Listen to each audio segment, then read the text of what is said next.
In professional environments, we often assume our decisions are driven by data and clear reasoning.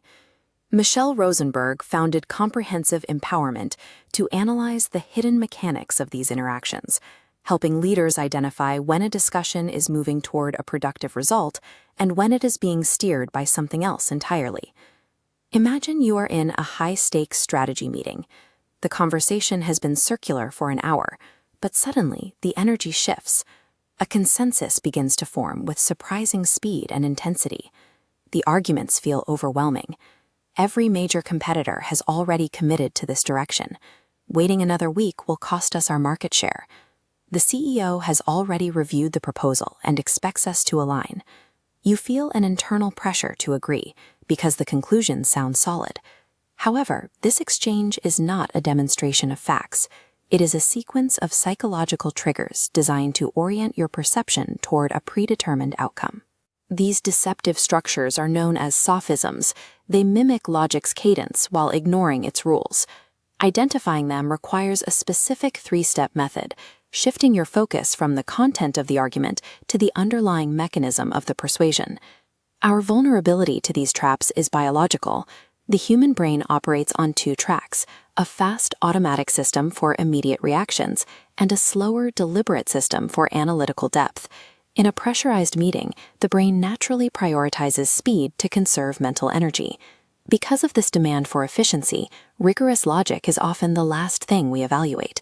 We accept conclusions that feel right before we check if they are actually true. This sequence was mapped out over 2 millennia ago by Aristotle. He identified 3 filters that information must pass through. First, we judge credibility. Do I trust the speaker? Second, we feel the emotion. Does this trigger my fears or desires? Only then do we examine the logic. Sophisms are effective because they are built for speed. They hijack the filters for trust and emotion, establishing a sense of truth long before the analytical brain has a chance to react. To defend against this, you must recognize the sophism, a reasoning error that looks like a valid demonstration but violates fundamental logic. Take that first boardroom argument. All our competitors are doing it. This is the bandwagon appeal. It uses numerical consensus as a substitute for evidence, making a lack of alignment feel like a strategic error. The second argument, pivot now or lose everything, is a false dilemma. It ignores the complex reality of the market to create a black and white binary, forcing you to choose between a specific action and a catastrophic failure. Finally, the CEO agrees argument is an appeal to authority. It uses hierarchical rank to stop the flow of critical inquiry, implying that questioning the idea is the same as questioning the leader. Individually, these arguments are thin, but when stacked together, they create a state of cognitive overload, flooding the brain with enough pressure to paralyze our natural skepticism. Recognizing the trap is only half the battle. In a professional setting, aggressively labeling a logical fallacy usually triggers defensiveness and shuts down the room. Michelle Rosenberg's framework offers 3 tactical levels of response. Level 1 is to diffuse.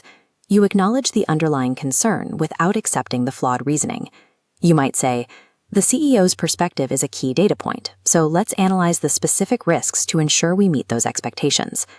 Level 2 is to reframe.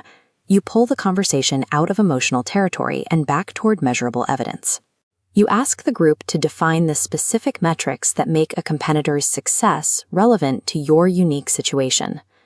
Level 3 is to confront. When other tactics fail, you name the mechanism in the room.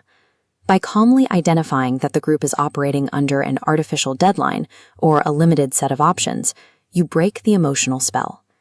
These responses are not tools to win a debate.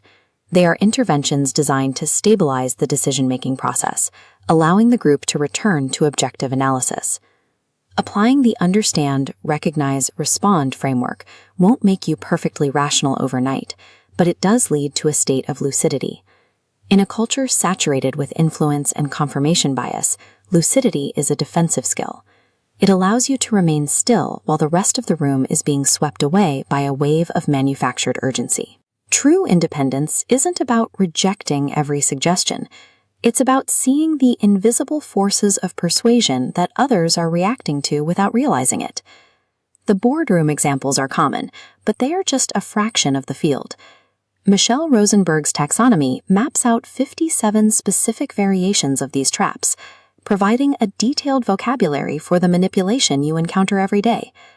When you understand the mechanics of persuasion, you stop being a passenger in your own discussions. Clarity becomes a deliberate act, transforming confusion into comprehensive empowerment.